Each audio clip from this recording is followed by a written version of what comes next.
Sicar Bravissima, deuxième génération. Cette machine, à la base, je l'ai achetée. Elle était équipée en 380. Je ne l'ai qu'en 220 chez moi.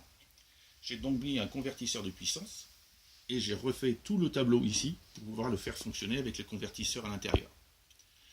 Dans le Bouvet, nous avons eu des propositions de modification de la table de raboteuse pour modifier l'avance du bois par rapport à la vitesse de rotation de l'axe de cette raboteuse. Il a fallu donc rajouter un moteur à l'intérieur de la machine et un deuxième tableau que j'ai créé à l'autre bout de celle-ci.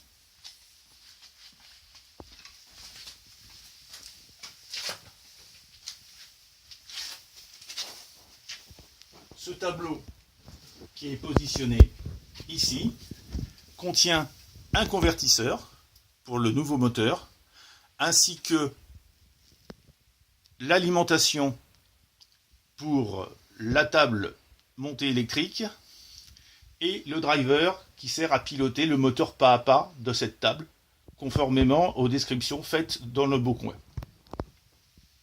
Un filtre ici est mis en application et j'ai utilisé du câble blindé partout. Démonstration de fonctionnement.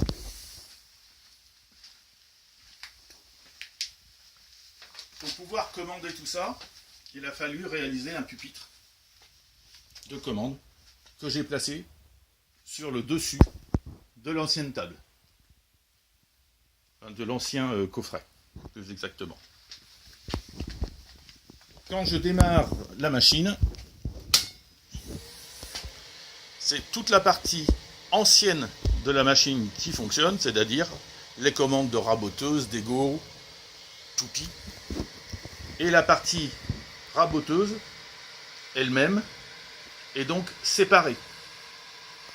Nous avons donc ici un bouton marche-arrêt qui permet de mettre en marche toute la partie raboteuse et commande de table. Contrairement à la proposition du Bouvet, j'ai mis un contact de fin dit home, c'est-à-dire que la table au démarrage va rechercher son point bas toute seule.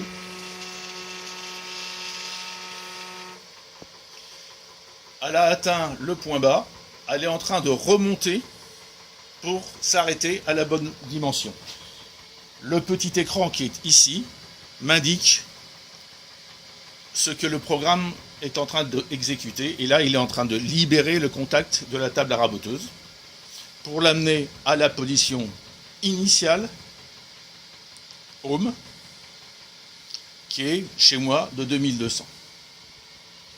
À partir de ce moment-là, il me suffit, comme décrit dans le Bouvet, d'indiquer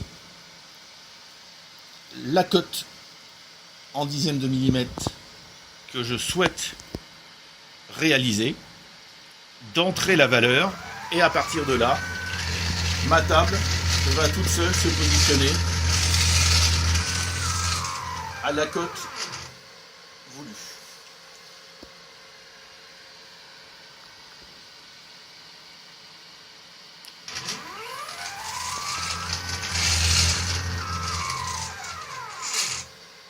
Si je veux revenir à 2200,